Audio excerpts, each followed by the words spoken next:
Hello! Hi అండి. Welcome back our channel. ఈరోజైతే మేము ఇలా పచ్చి చేపలైతే తెచ్చుకున్నాము. ఎందుకంటే ఈరోజు ఫ్రై తినాలని అనిపించింది పిల్లలందరికీ. అందుకని ఇలా అయితే మేము ఒక 3 కిలోలైతే ఫిష్ తెచ్చుకున్నాము.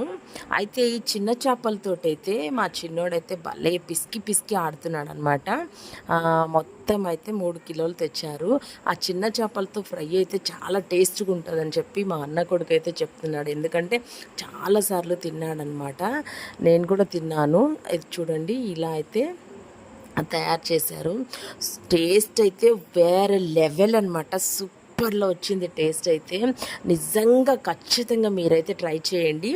చిన్న చేపలు ఎప్పుడు మీరు తెచ్చుకున్నా కానీ ఒక్కసారి అయితే ఫ్రై అయితే ఇలా ఖచ్చితంగా ట్రై చేయండి. అసలుకు చాలా టేస్టీగా వచ్చింది. మేము అలాగే కొంచెం పెద్ద చేపలు కూడా మేము చేసుకున్నాము, ఫ్రై చేసాము. అయితే చేపలు తినడం వల్ల చాలా బెనిఫిట్ ఉందండో మీకు కూడా తెలుసు కదా. చిన్న చేపల్లో ఎంత టేస్ట్గా ఉంటాయని నేను ఎప్పుడు అనుకోలేదు. మా ఇంట్లో అయితే మాకు ఒక పిల్ల ఉంది. ఆ పిల్ల చేపలు తింటే మంచిదని చెప్తుంటే మీరు ఏమైనా చెప్పండి, ఐ డోంట్ కేర్ అన్నట్లుగానే ఉందన్నమాట. Like and share, subscribe.